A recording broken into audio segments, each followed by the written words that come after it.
Bom, então a gente vai começar, né, já são 5h15.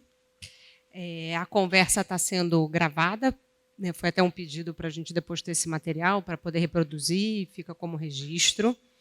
Então, hoje aqui a conversa é em torno da exposição Phygital, que está no primeiro andar do Centro Cultural da PGE. A exposição vai até o dia 13 de julho, então a gente ainda tem aí quase 1 mês e meio de exposição. E a gente aqui hoje está com 4 dos artistas participantes da exposição que vieram conversar com a gente sobre o tema Phygital, que é esse universo híbrido real digital que a gente, né, vive cada vez mais e os desafios que a presença do digital tem trazido, né, para o nosso cotidiano. A ideia aqui, então, eu vou apresentar os artistas e aí cada um fala um pouco da sua obra e depois a gente abre para uma discussão. Eu acho, só para também a gente entrar no contexto, tem uma frase da Gisele Beigelman, que é professora da USP e também artista visual, que ela fala, né, que está claro hoje que o cyberespaço é uma nova entidade midiática que se infiltra de tal modo no mundo real que já não é possível separá-los completamente. Ou seja, a gente está o tempo inteiro atravessado pelo universo digital, é o que a gente estava conversando um pouquinho aqui agora antes de começar, celular apitando mensagem de trabalho, de família, de amigos, empresas, lojas querendo vender produtos, notícias. Então, a gente está o tempo inteiro sendo acessado por esse universo paralelo e como é que é essa dinâmica para a gente navegar entre real e digital. Então, a gente está aqui hoje, né? Então, a primeira artista que eu vou chamar para falar é a Ana Costa e Silva.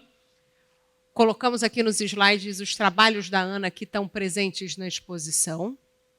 Então, a Ana é carioca, ela é mestre em artes visuais pela School of Visual Arts de Nova York. A Ana recebeu prêmios como o Foco Bradesco Arte Rio, a Bolsa Funarte de Produção Artística, American Austrian Foundation Prize for Fine Arts. Ela foi indicada ao Prêmio Pipa em 2018 e 2020 e finalista do Prêmio Marco Antônio Vilaça em 2019. Ela expôs o seu trabalho individuais e coletivas em instituições como o Centro Cultural São Paulo, Casa França Brasil, Parque Lage, Oi Futuro, Pivô, Bienal do Mercosul, Bienal Sur em Buenos Aires, Art in Odd Places em Nova York, no Contemporary Art Center na Lituânia, entre outras instituições e galerias. Tem trabalhos em coleções públicas e privadas, como o Museu de Arte do Rio, o MAR, e o Instituto Moreira Salles. Os trabalhos da Ana selecionados para participar da exposição Phygital, eles abordam as relações humanas e as relações homem-máquina em tempos de avanço da inteligência artificial.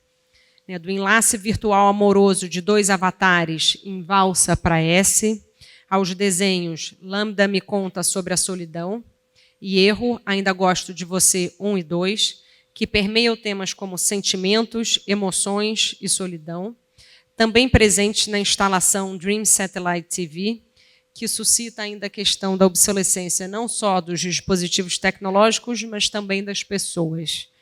Então, Ana, se você puder falar um pouquinho dos trabalhos para a gente.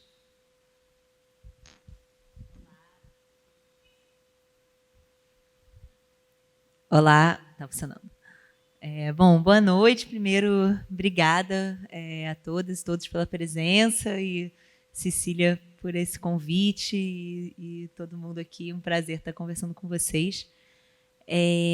Bom, esses trabalhos, eles nasceram, né, eles são parte de um corpo de trabalho que nasceu numa residência que eu fiz nos estúdios da Ubisoft, que é uma empresa de games, uma multinacional de games, assim, e era um programa bem doido, assim, de convidar artistas para ficar lá como residentes passei 3 meses numa cidadezinha no Canadá, trabalhando com os técnicos e designers e eu, bom, acho que toda a minha pesquisa parte muito do encontro com o outro, assim, né, e de dinâmicas relacionais e de dinâmicas de presença e de escuta. Então, acho que toda essa questão do digital me atravessa muito, assim, porque eu trabalho há uns 10 anos, um pouco mais, talvez, né? Então, e sempre em dinâmicas de relação com pessoas. Então, observar como que essas relações se transformam e se transformaram, né? Para mim tem um impacto muito forte, porque é o que eu faço. E esses trabalhos eles surgiram de um sonho que eu tive, em que eu estava fazendo um curso de futuro para aprender a viver num mundo sem relações. Então, um mundo que as relações tinham sido extintas por uma questão de produtividade neoliberal, assim. Então, tinha toda uma roupagem mística, assim, de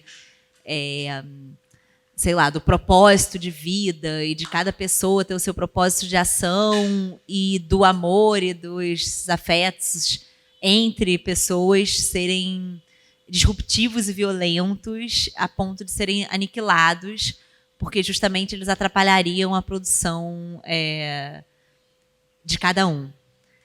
E a produção, né, que que o mundo girasse, né, a partir da produção de cada um. E eu fiquei muito atravessada por isso, eu apliquei para essa residência com esse projeto, e o meu objetivo era ouvir sonhos de programadores, da galera que trabalhava construindo esses mundos virtuais dentro de uma empresa de tecnologia. Então, esse trabalho, o Dream Satellite Television, aqueles monitores ali, são essas narrativas dos sonhos, e eu coloquei uma chamada aberta assim, nessa empresa. Era uma experiência bem louca, porque a gente estava dentro de um contexto corporativo e eu reservei uma sala de reunião para ficar ouvindo sonhos das pessoas que trabalhavam na empresa e sonhos que dissessem respeito à tecnologia e ao futuro.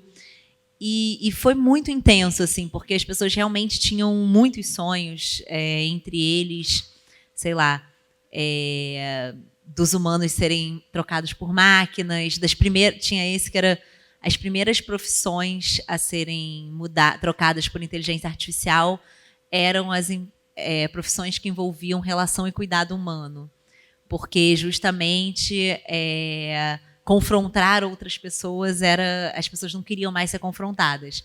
Então, sei lá, um terapeuta era trocado por uma máquina de inteligência artificial que programava seus sentimentos de acordo com o que você queria sentir.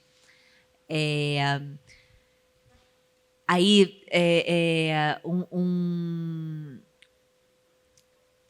as pessoas que trabalhavam em hospital também, elas viravam máquinas que eram muito eficientes em fazer os cuidados com os pacientes, mas sem ter nenhum cuidado humano, justamente para o paciente não poder reclamar de nenhum tratamento errado. E aí esses sonhos, essas várias imagens que estão nesses computadores, eu criei uma instalação só de texto e depois eu trabalhei com um programador lá da Ubisoft com um software de inteligência artificial, que na época, isso faz 2 anos, vai fazer 2 anos, então na época era tipo muita novidade, assim.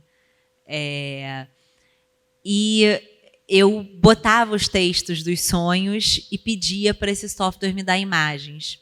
Então, e aí tinha muitos sonhos também sobre a obsolescência dos humanos, sobre a gente começar a viver muito e a nossa memória não acompanhar. Então, muito esse pensamento da máquina vindo como o objetivo de criar um humano perfeito, né? De tirar tudo que era falha e tudo que era erro e tudo que era confronto.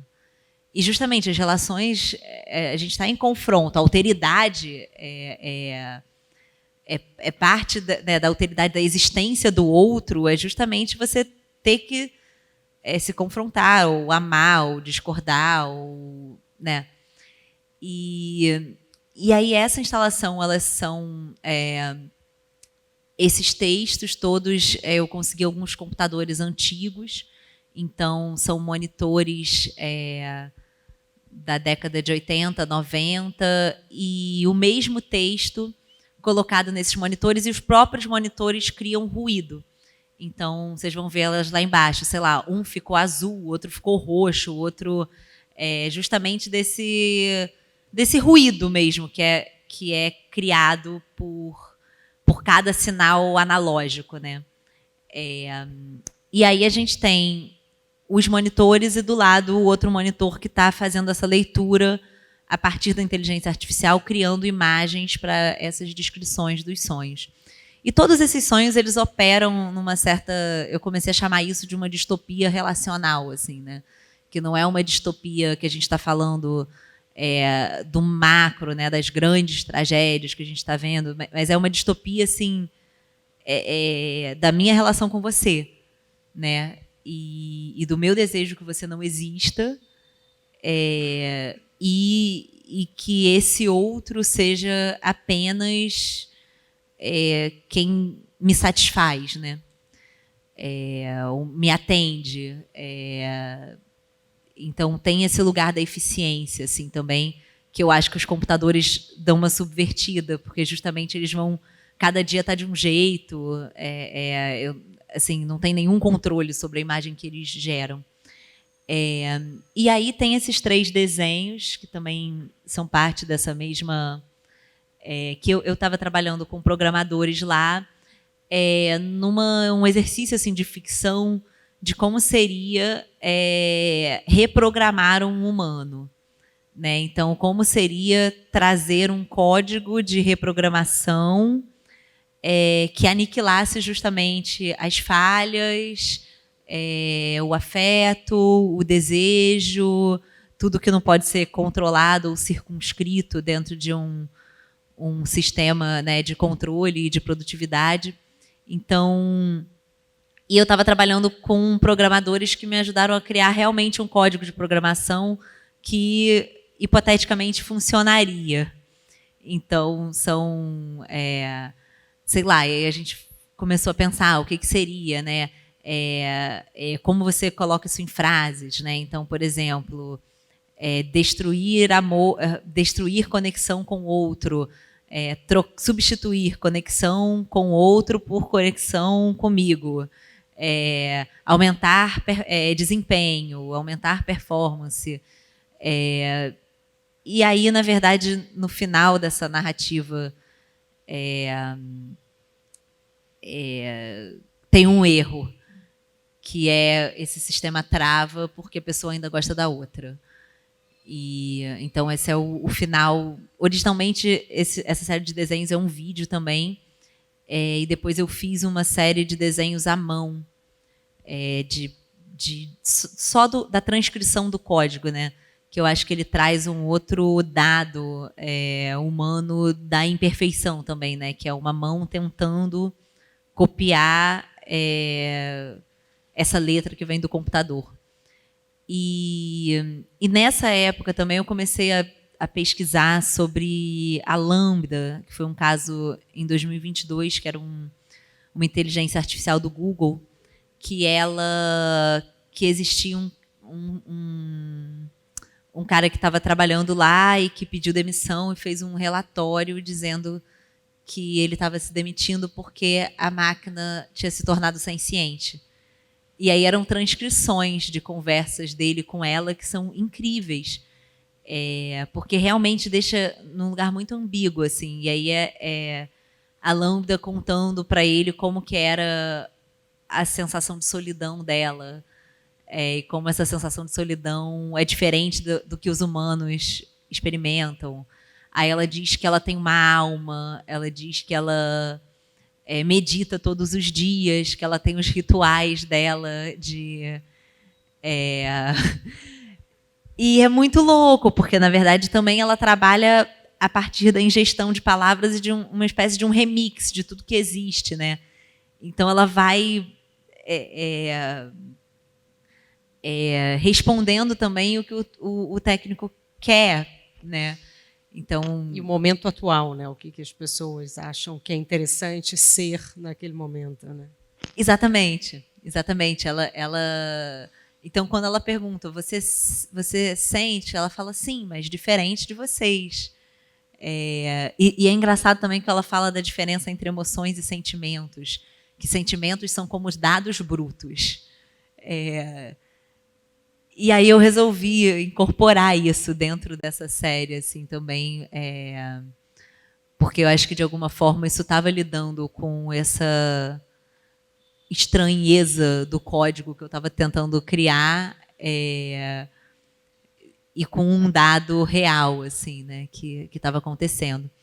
E aí o terceiro trabalho, que também é parte desse mesmo corpo de trabalho, é um trabalho que eu desenvolvi com um programador e que é uma valsa, uma dança entre essas duas figuras idênticas, esses dois avatares, e que leva para um lugar muito ambíguo, assim, se é um jogo de espelhos ou se é uma relação afetiva, se aquelas pessoas estão, aqueles seres sem limite também, né? Os braços, é tudo meio, a gente não sabe onde termina um, onde começa o outro.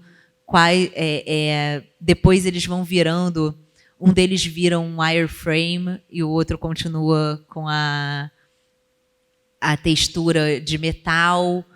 Então, como se fosse uma relação desenhada e programada, e ao mesmo tempo, sei lá, tem uma beleza naqueles corpos, mas tem uma melancolia também. E acho que esse é o trabalho que ele é menos narrativo dos três, assim, né? E é isso. Acho que é tudo um pouco dessa pesquisa sobre a distopia relacional e o fim da experiência erótica, né?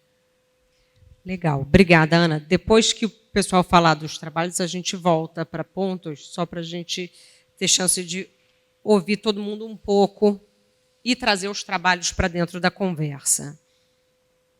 Então, outro dos artistas presentes aqui com a gente é o Luiz Dorei. O Luiz também é carioca. Ele é formado em Belas Artes pela School of Visual Arts, onde ele recebeu os prêmios 727 Award em 2016, Silas Rhodes Award em 2016 também e Gilbert Stone Scholarship em 2015. Ele trabalhou como assistente dos artistas Carlos Vergara e Raul Mourão.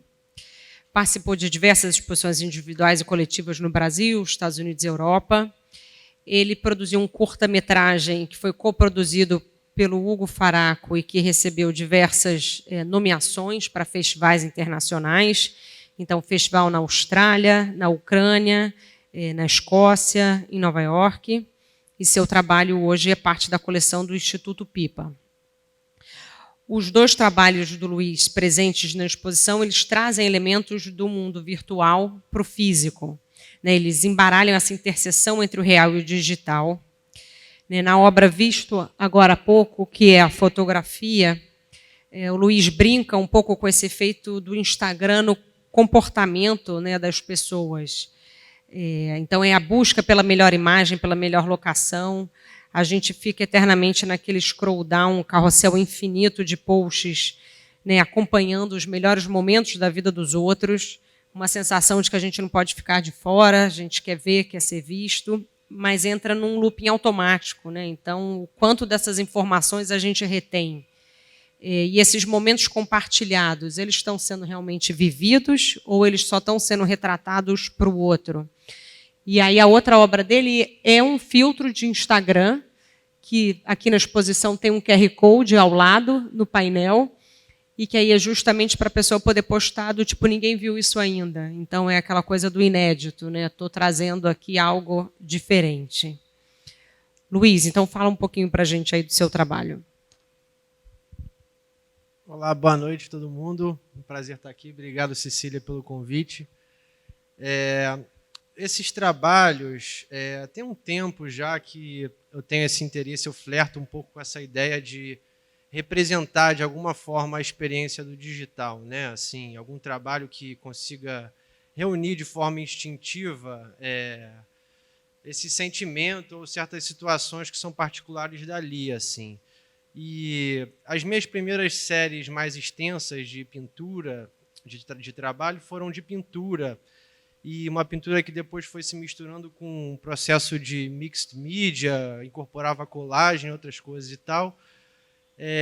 Criava sistemas onde imprimia informações da internet de uma forma um pouco sistemática e regras, e até que eu fui parar nessa série de trabalhos, que ela é um pouco mais objetiva, e eu comecei a coletar frases e palavras da interface das redes sociais que dizem as ações possíveis ali dentro daquele ambiente, né? Você seguir alguém, você deixar de seguir, você clicar numa aba para ver mais e daí se revela um texto extra da página e tudo mais, tentando imaginar isso como se fosse assim uma espécie de placa de trânsito, sabe, de um ambiente que a gente não consegue enxergar assim.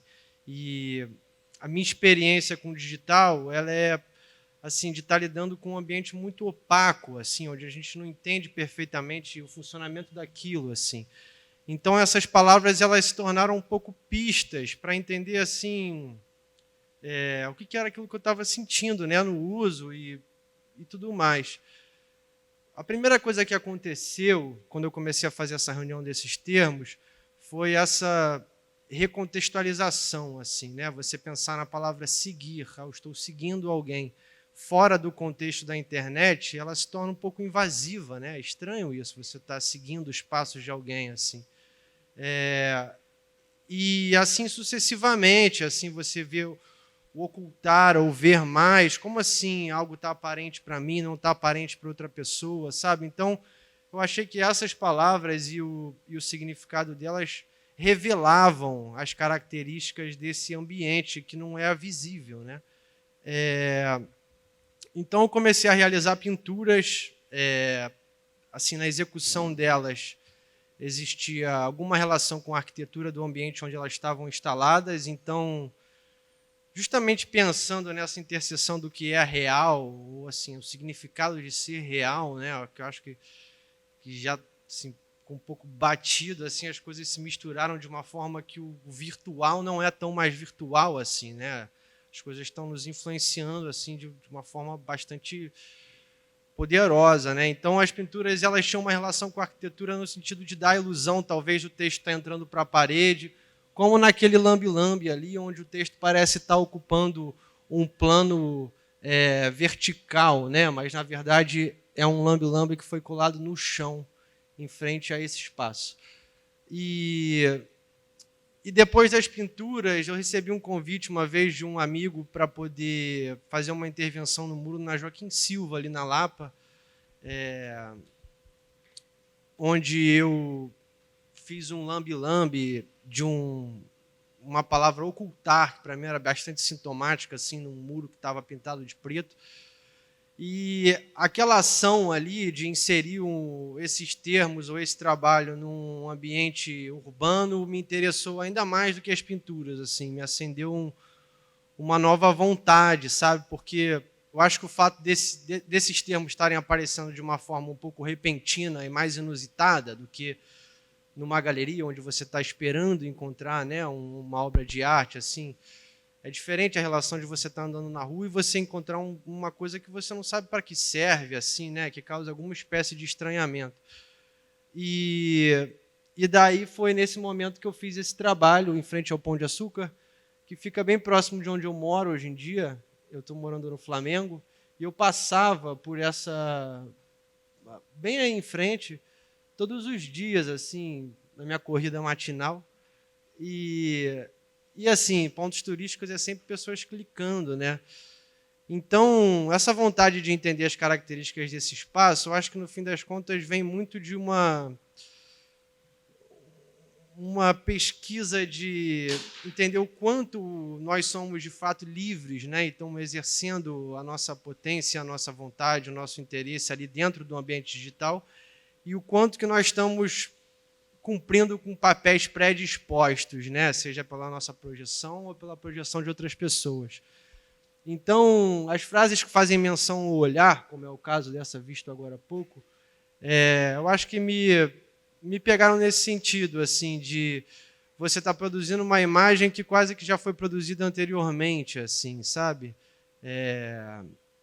E essa frase especificamente, ela aparece, eu acho que no WhatsApp ou no próprio Instagram também, quando você envia uma mensagem a alguém e ele te notifica de que a pessoa viu agora há pouco a mensagem que você enviou. Então, eu achei isso tudo muito interessante, assim, e me interessou muito esse processo de reembaralhar esses códigos, né, que são um pouco familiares, a tentativa de dar enfim, produzir alguma nova visão sobre esse ambiente que parece que está todo mundo imerso, mas ninguém consegue de fato entender, né, enxergar assim. Acho que é um pouco isso.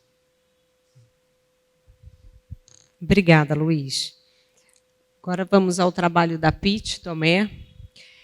O trabalho da Pete foi um caso curioso, porque eu vi essa obra em uma exposição em 2019.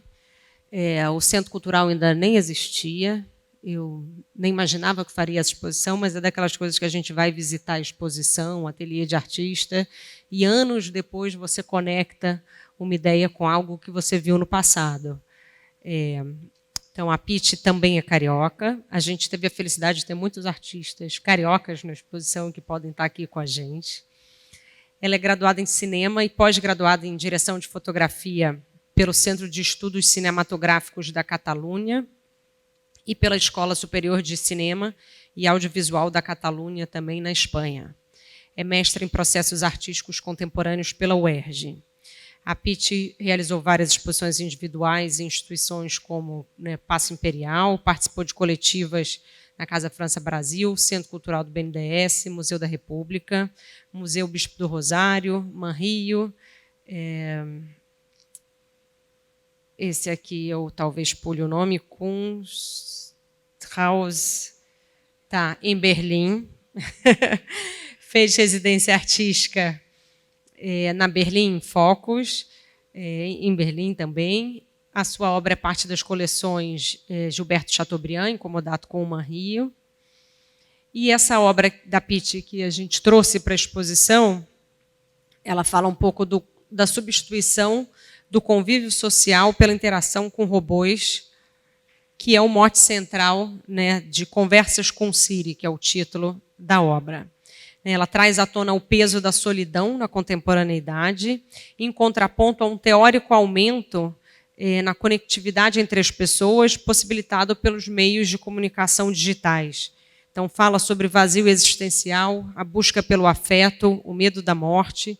São temas, né, demasiadamente humanos, debatidos com o assistente virtual de um iPhone, como se fosse uma outra pessoa, né? Então, Pete, fala um pouquinho do trabalho para a gente.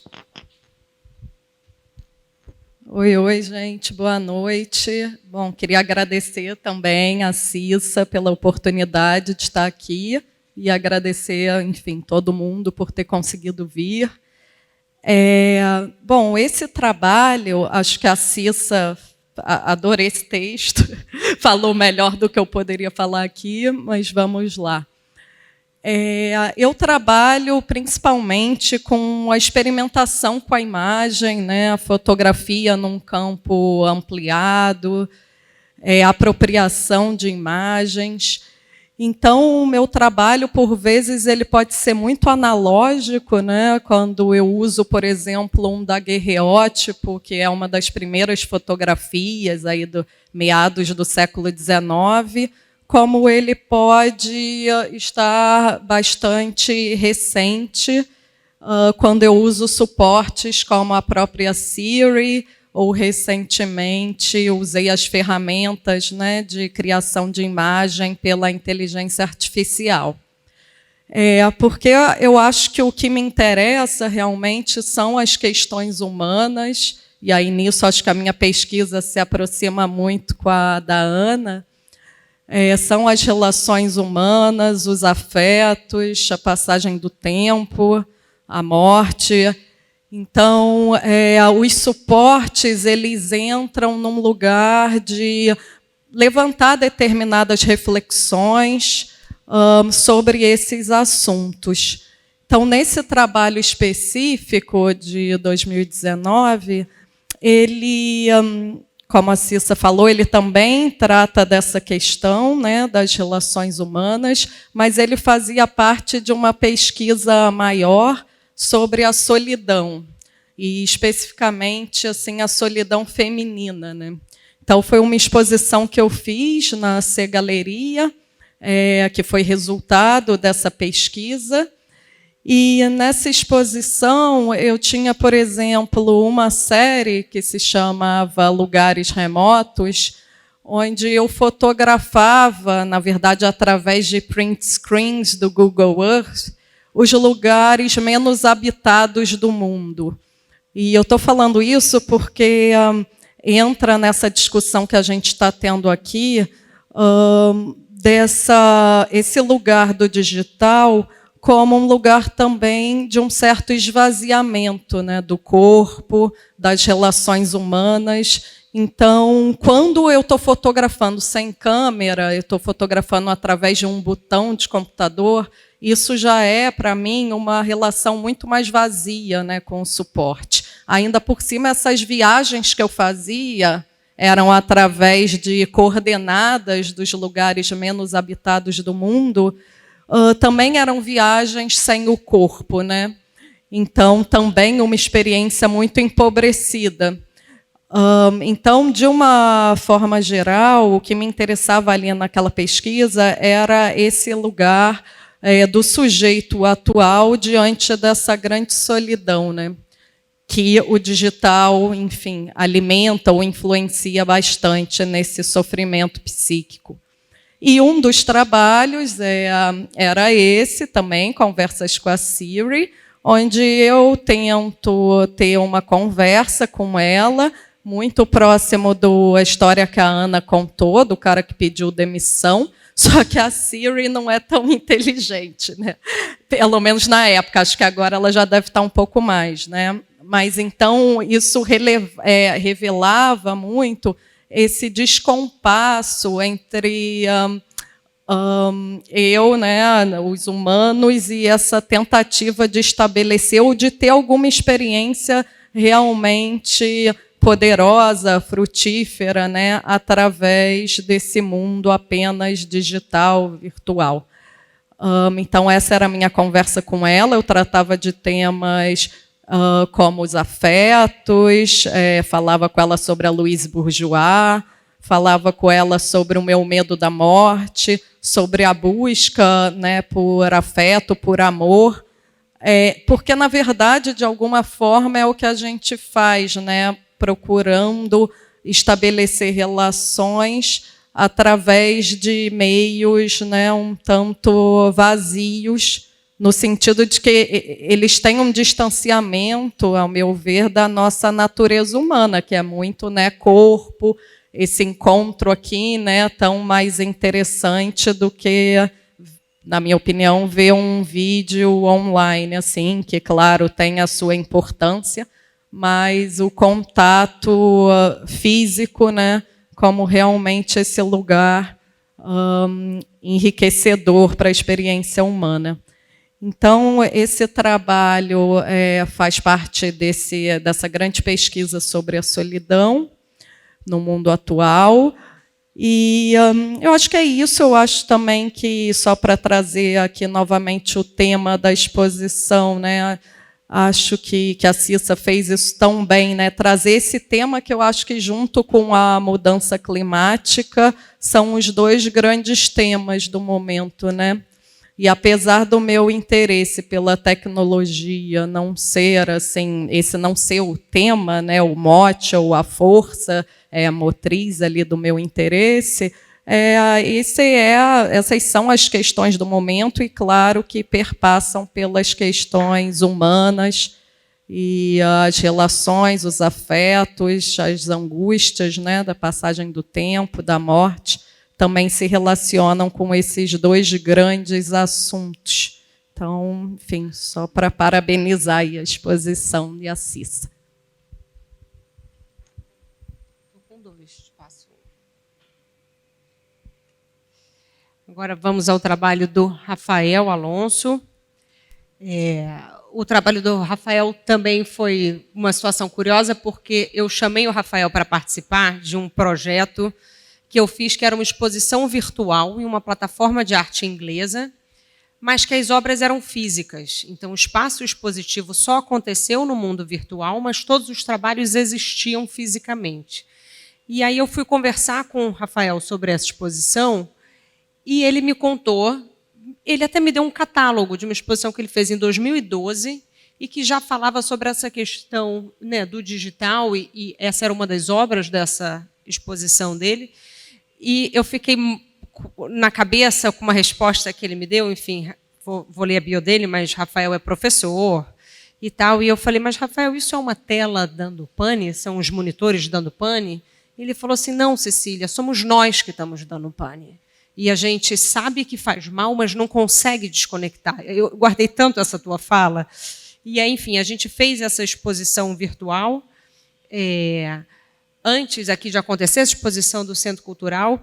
E enquanto a gente estava desenvolvendo a exposição virtual também, foram vários artistas participando, mas o Rafael foi o único que virou para mim e falou assim, poxa, mas a gente está reproduzindo no virtual um espaço real. E já que a gente está no virtual, não tem possibilidade da gente fazer nada diferente? Tipo, tem que ser essa tela na parede, não dá para a tela se projetar num ambiente tridimensional e as pessoas interagirem de outra forma, mas a ferramenta tinha sido desenhada para replicar um ambiente real.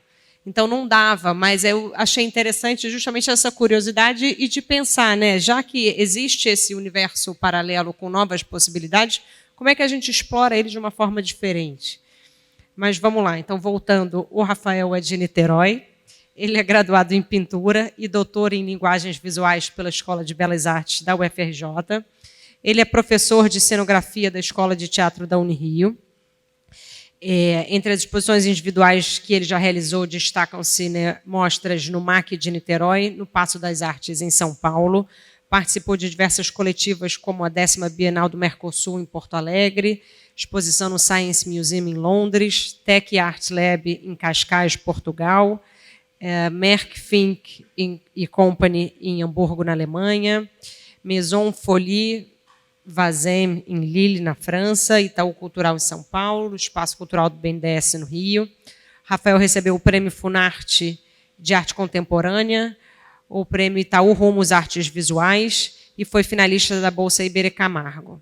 Essa tela que vocês estão vendo aí é uma pintura e ela fala da exaustão física e mental resultante da quantidade de horas de interação com os computadores e outras telas, que é o ponto central desse debate, né? A obra é uma provocativa alusão a uma tela em pane, extrapola, mas extrapola a interpretação simplista. Então, somos nós, como o Rafael bem disse, seres humanos que estamos dando tilt. Tamanha a dificuldade que a gente tem de desconectar, mesmo ciente dos impactos negativos do uso excessivo de telas no nosso dia a dia. Era isso. Mas, assim, algumas coisas me pegaram logo na apresentação.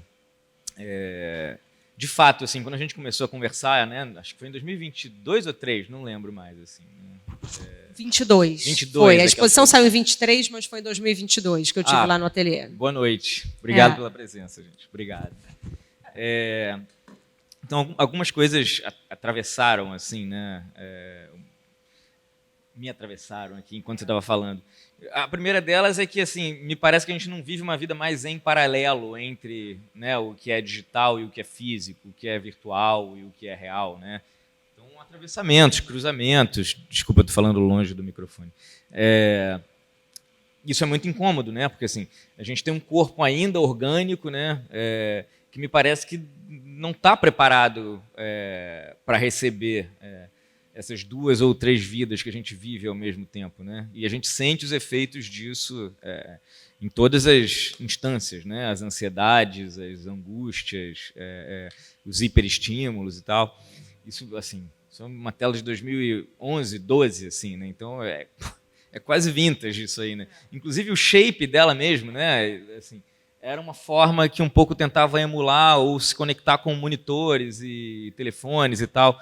nem os monitores, nem os telefones têm mais essa forma, né? Eu olho para essa tela hoje e já é uma peça de museu, né?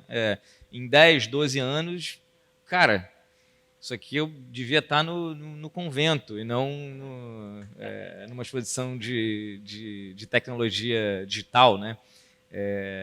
Mas naquele momento eu estava muito interessado. No primeiro momento, assim, o que pode uma pintura diante de um mundo de hiperestímulos, diante de múltiplas e agressivas fontes de entretenimento, sei lá, né? Porque é isso, parece que é um mundo reduzido a conteúdo e entretenimento, né? Mais vazio de sentimentos e vazio e impossibilitado das sensações, assim, né? Então, naquele momento, era o que pode uma pintura diante disso. Não podia nada, não pode mesmo. No máximo, ela pode chamar a atenção, né? E eu pensei muito nisso, assim, né? Em como produzir uma pintura que, na mesma medida que convocasse a atenção desse espectador, como que a gente convoca a atenção desse espectador? Convoca no grito, né? Então, na cor, na luminosidade, na saturação, uma espécie de energia no limite, né? De uma espécie de conexão com de um dinamismo de uma imagem quase digital. Na mesma medida que a gente convoca, a gente impede esse espectador de olhar para essa tela durante, sei lá, mais do que alguns segundos, porque é incômodo mesmo, né? Você olha para ela e queima a retina, então você fica com uma pós-imagem ali durante algum tempo atravessando o seu corpo, que ainda é físico, né? E que ainda tem um limite de recepção dessas imagens. Então, assim, o que fica dessa pintura para mim de fato, é uma pintura um pouco representação desse efeito, né, de um corpo que é o tempo todo essas tentativas de sistematização, tentativas de limitação dos sentimentos, né, reprogramações, parece piada, né, mas assim a quantidade de coaches e de terapias cognitivos comportamentais, enfim, de normatizações para um corpo e para uma cabeça, acho que nunca tiveram tão próximos da gente, assim, né? Inclusive modelos de uso da tecnologia, né? É assim que se usa o celular, é assim que se namora, é assim que se conversa, é assim que se viaja, é assim que se olha para algum lugar, né? Eu acho que o efeito de tanta normatização é um pouco esse, assim, de limite. Só que ao mesmo tempo que a gente vive esse limite, a gente vive um desejo incontrolável, né, de continuar olhando para essas coisas. Assim, eu estou com meu celular no bolso aqui e não vejo a hora de atualizar o meu Instagram aqui e ver quem me mandou mensagem, quem não me mandou mensagem, né? O fracasso, né? Foi visto há pouco tempo e ninguém viu. Porra, é um fracasso total, né?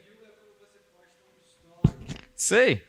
Ninguém viu é quando você posta um story e a pessoa ainda ninguém assistiu ainda o seu story. Não, e tem esses engajamentos, né? E tudo isso, cara, consome uma energia, né? Psíquica e física e tudo junto, né? Adoecedora, assim. É impossível para um corpo que ainda é um corpo orgânico dar conta desse, porque não estão em paralelo. Em paralelo estava nesse momento aqui, em que eu ligava o meu computador e desligava o meu computador. Eu nem tinha um smartphone nesse momento aqui. Eu ainda tinha um Nokia tijolo ainda, cara. Meu primeiro iPhone foi em 2013 ou 2014, uma coisa assim. Aqui eu nem sofria disso, né? Nesse momento aqui eu não tinha nem televisão e tinha um telefone. Saudade, assim. Não tenho a menor sombra de dúvida de que era um sujeito mais saudável. Não, é curioso, hoje tinha uma coluna, eu esqueço o nome dele, no Globo, que fala sobre bem-estar, e aí dizendo, né, 3 hábitos para as pessoas terem uma vida mais saudável, e aponta justamente, né, a quantidade excessiva de telas gera um superestímulo, então as pessoas dormem menos, porque você já dorme, né, antes de dormir, vai dar aquela olhadinha no telefone, quando você vê você está ali há horas, aí você já acorda, já vai para o telefone também, enfim, ou à tarde, um momento de relaxamento, você está sempre com excesso de estímulos digitais que te impedem de descansar. Uma outra observação que eu ia fazer, que isso é um termo que a gente aqui no Centro Cultural tem, mas que vocês nem sempre, né, estão acompanhando, é muito curioso quando a gente recebe um público mais jovem na exposição, como eles são imediatamente sugados para o final da sala, que é onde estão as obras digitais. Então, é quase que eles nem percebem o que tem antes. Aí, depois que eles olham o vídeo, olham a projeção, aí eles param para andar pelo espaço. Mas como essa coisa da imagem, e aí a projeção grande e o vídeo que tem som, chamam primeiro. A outra coisa foi que na obra do Luiz, a gente teve que colocar uma placa ao lado, proibido tocar na obra, porque tem a instrução do lado falando sobre o filtro do Instagram. Mas as pessoas começaram a achar que a fotografia era uma tela também. E aí queriam girar a fotografia e ficam botando a mão no vidro. E tem a obra da Pitty, que é um iPhone, depois a gente foi ver, as pessoas tiram foto, selfie delas no iPhone. Então, as monitoras da exposição vieram me mostrar. E quando você brinca no iPhone, você mexe, você vai vendo, as pessoas posam e tiram foto delas mesmas, e tem que ir lá falar, olha, a obra não é interativa, essa não. Né? Tem a do Luiz, tem o filtro, tem a outra do Léo Zeba, que tem uma realidade aumentada, mas essa não é para mexer. Não, exatamente, não é touch. Então, é interessante ver também como o público já vem com expectativa, né, pelo tema, óbvio, e pelo perfil, de ter essa interação digital, sabe? E aí eu estava pensando também no que você falou, né? O Luiz faz muito esse trabalho de colocar sinais típicos do ambiente virtual espalhados em lugares inusitados. E, no fundo, também é curioso porque, eu não sei se sou só eu imagino que não, mas a gente é tão acostumado com o digital que, às vezes, você está numa situação real e que dá vontade de apertar um botão como, né, ocultar, como, enfim, próximo. Pessoas. Exatamente. Então, ele tem uns botões que ele coloca, né, fisicamente, que dá vontade de trazer a placa, o sinal, enfim, é mudança comportamental. Né?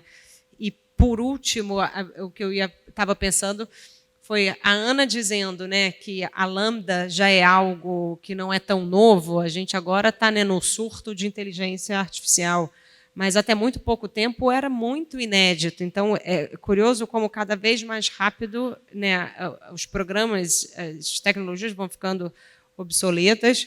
Você falando aí da tela que já parece vintage, né? Então, enfim, uma exposição que começou a ser pensada no ano passado, com obras de que tem, tudo bem, o caso do Rafael ela já tem mais de década, mas o seu trabalho não, e, de repente, já parece que ele já não está tão atual.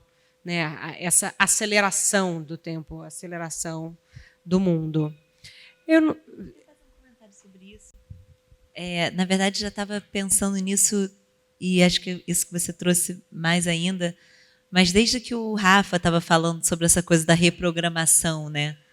E isso, né? Das terapias de reprogramação, e acho que a ideia do código humano passava muito por aí. E teve uma entrevista de um cara que eu comecei a estudar, esqueci o nome dele agora, mas aquele documentário, O Dilema das Redes, não sei se vocês viram, tem um dos personagens que é um programador da década de 90, de antes até, um dos primórdios da internet.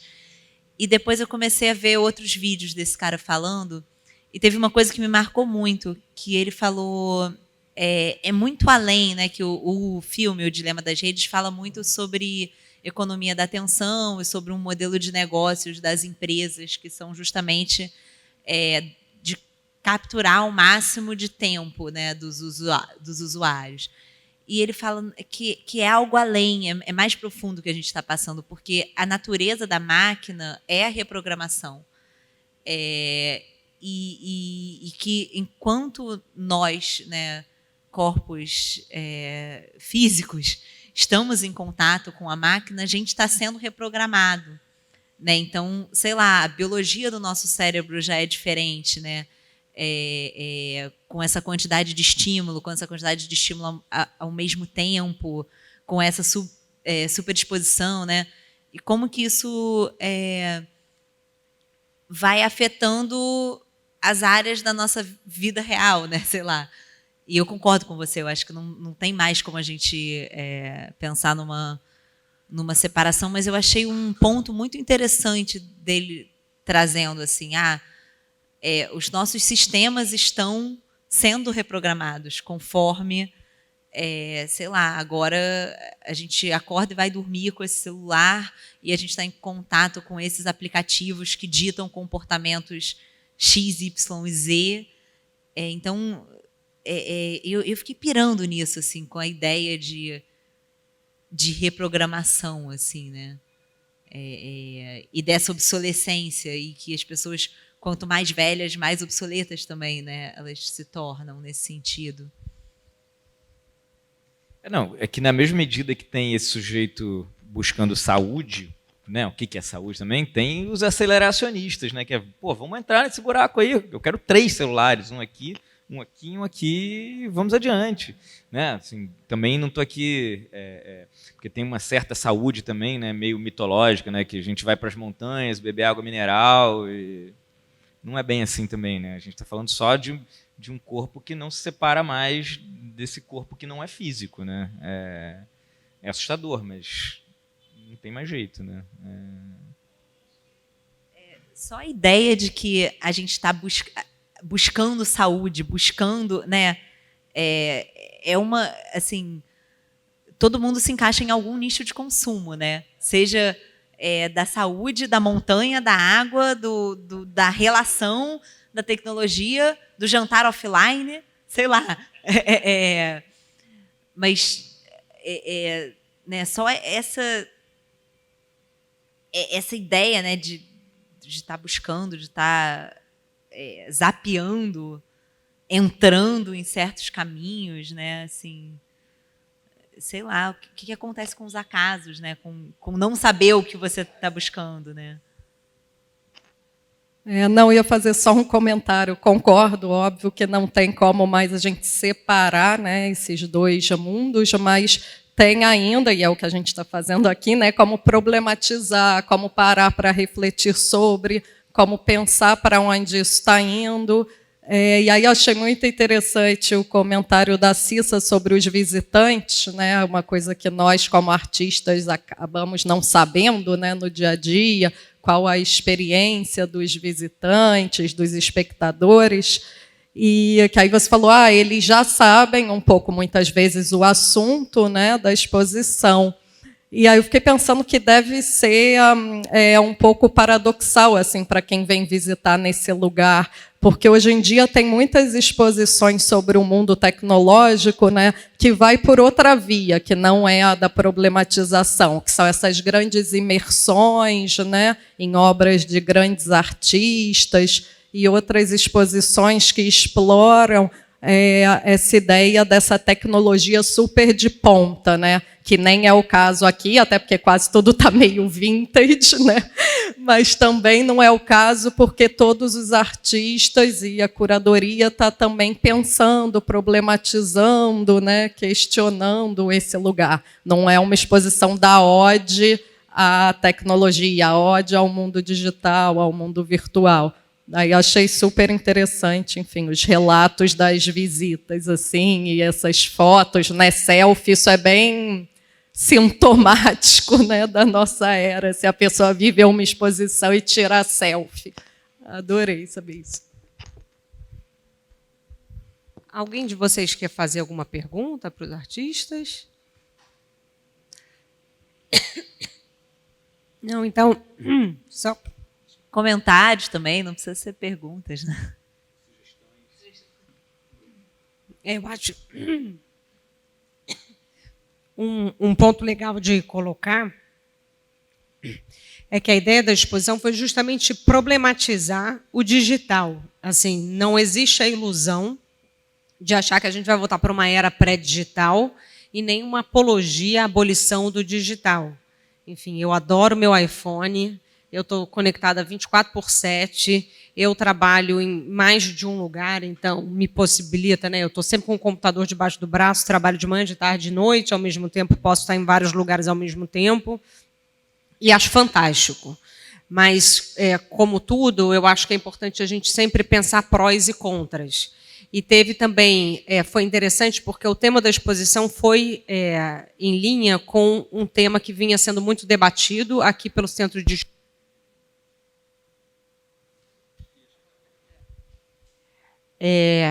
voltando, então, o tema da exposição está em linha com um tema que vinha sendo muito debatido pelo Centro de Estudos Jurídicos aqui da Procuradoria, que é justamente a questão de regulamentação desse universo digital, de quais questões estão surgindo, de que forma a gente administra conflitos resultantes desse universo digital.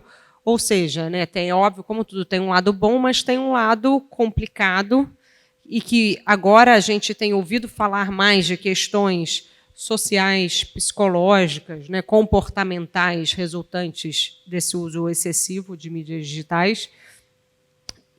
E aí, por isso, da exposição ir um pouco nessa contramão, né, de, opa, peraí, é meio que uma parada de arrumação, né, um freio de atenção, vamos pensar os dois lados. Enfim, eu não sei se vocês querem fazer mais alguma contribuição. Né, a gente já está aí com 1 hora de conversa. É interessante que você falou, né, que a obra já está vintage. Eu tenho 72 anos. Eu adoro, mas no meu mundo eu sou das poucas que não tenho medo do digital, um pouco ainda do virtual, né? Não sei se eu vou chegar totalmente lá. Então, vendo vocês falando do pessoal visitando as pessoas, eu observo os meus companheiros de idade. São todos profundamente amedrontados com esse mundo. Então, preferem ignorar que ele existe. Como você disse que alguns loucos têm 3, eu ensino o uso de iPhone. Até para jovens. Jovens, eu digo 40 anos, que para mim são crianças. Né? E alguns têm 3, 4 celulares. E aí um diz assim, eu não sei mais aonde eu vou responder o WhatsApp, porque eu não sei por onde eu mandei. Falei, mas precisa de 4 números? Pode até ter todos os aparelhos. Não mexe, porque vai dar tudo errado, eu vou me perder. Então, esse o relacionamento que você falou, também tem um afastamento etário. Que se você não tenta entrar um pouco, tentar compreender o mundo digital, você se afasta dos seus mais jovens. Então, para eu conversar com meus netos, eu tenho que conseguir entender um pouco o mundo deles. Né? E aí eu vejo, se eu vou conversar e tudo, de vez em quando estamos vendo exposição, estamos lendo livro de... Vovó, 10 minutos para eu dar uma olhada no celular. É óbvio que eu tenho que dar, porque esse é o mundo dele, não é o meu. Então, vamos lá, que é isso assim. Então, eu vi que em nenhuma aborda esse afastamento etário entre as relações familiares. Obrigada. Alguém quer falar?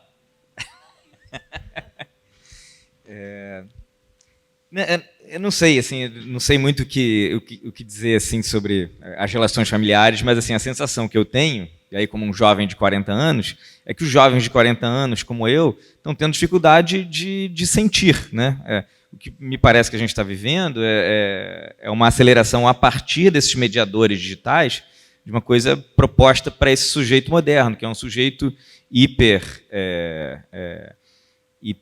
modulado, né? E que a cada momento em que ele se vê posto em situações que são constrangedoras, né? Sentir pode ser constrangedor, sentir pode ser um monte de coisa, assim, né? E a gente elimina isso, né? Antes desse ferramental digital, a gente eliminava a partir de normas morais, enfim, quaisquer que fossem, né? As normas sociais, etc, etc, né? Essas ferramentas aqui, elas me parece hiperaceleraram esse processo de anulação de tudo que é da ordem do imponderável, assim, né? Muito difícil mesmo, difícil estar aqui, eu estou super constrangido, mão suando. Se eu pudesse, eu botava o Rafael do Instagram aqui. Muito mais acabado, né? Polido. E eu lembrei de uma outra coisa, estou falando sobre a pintura impossível, e aí você falou da exposição do MAC de Niterói. Na exposição do MAC de Niterói, eu tinha um outro problema, né, que era lidar com uma paisagem hiper exuberante, que era o Pão de Açúcar, que era a vista do rio, né, que é uma vista... Como é que você compete com isso? Você não compete com isso. E começou a acontecer uma coisa muito louca, assim. Eu fiz uma série de pôsteres e as pessoas começaram a usar esse pôster. Eles não fotografavam o pôster, fotografavam a si mesmos um pouco selfies, utilizando o pôster como plano de fundo, e eram sempre formas meio simétricas, né? Então, em um momento era coroa, em outro era asa, em outro era... E eu era sempre tagueado, assim, né? A figura na frente e a minha pintura atrás como um ornamento, assim. E aí, claro, eu pensei, putz, óbvio que eu tenho que fazer pinturas como pano de fundo para selfies, né? Então, nesse sentido, assim, seus netos estão certos, é óbvio que eles estão certos. Errado estou eu de querer que alguém olhe para uma pintura. Porra, claro. Eu acabei lembrando de uma coisa também que eu acho que eu não podia deixar de mencionar, assim, só um parênteses, que esse trabalho, depois de pronto, tem uma relação profunda assim, com o trabalho do Marco Chaves, que eu acabei de me lembrar quando o Rafael falou do MAC. Foi um trabalho que ele fez comentando essa mesma paisagem do Pão de Açúcar, e ele, assim, acho que ele adesivou, não foi, as janelas do MAC, com o texto Eu Só Vendo à Vista, que é sensacional também, faz uma menção ao olhar também e ao vender, né? E, assim, são coincidências prazerosas. Quando eu terminei esse trabalho, eu mandei para ele, a gente, enfim, trocou sobre, e eu acho que eu não podia deixar de falar dele aqui, porque é uma referência importante, assim, mesmo que só tenha sido notada depois que o trabalho estava pronto. E a outra coisa, assim, que me veio à cabeça, falando desse, assim, né, do inimigo, né, da tecnologia como se fosse inimiga, assim, como exterminar e tal, eu acho que às vezes a gente cai um pouco numa crítica meio simplista, assim, quase como essa coisa de um dia as máquinas vão se rebelar, se unir e vão travar uma grande guerra, assim, contra a gente, sabe? Que eu não enxergo muito como, assim, iminente. Eu outro dia vi, conversando com um amigo, assim, falando justamente sobre como as tecnologias acabam por lançar luz sobre debates não terminados da própria sociedade, assim.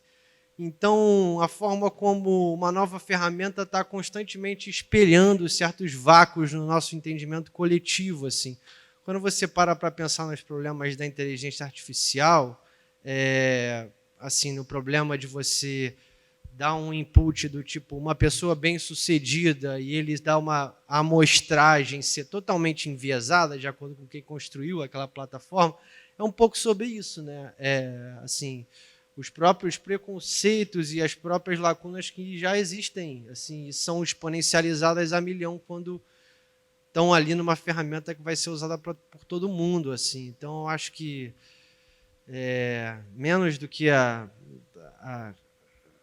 exclusão das tecnologias ou essa fantasia de voltar para uma era onde isso não existia, é mais essa questão de se aprofundar nos debates, né, e na representatividade daquele ambiente, fazer com que ele seja útil e saudável a todas as pessoas, assim.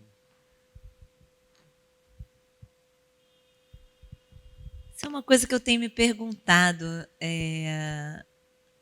se é possível. Eu tenho andado bastante pessimista, na verdade. Não, se é possível que esse ambiente seja útil e saudável para todas as pessoas, sabe? Porque eu acho que... Esse ambiente é o planeta Terra, né? Não, sim. Eu estava falando um pouco do ambiente digital. Eu acho que tem uma coisa que é importante também, é a gente sempre olhar a serviço de quem que a gente está também, sabe? Assim, pensar um pouco em termos mais do macro, assim, né? Desse desenho comportamental que a gente está seguindo mesmo, né? Então, eu tenho pensado também sobre, sei lá, transgressões que infelizmente vão ficar no campo do indivíduo mesmo, né? Mas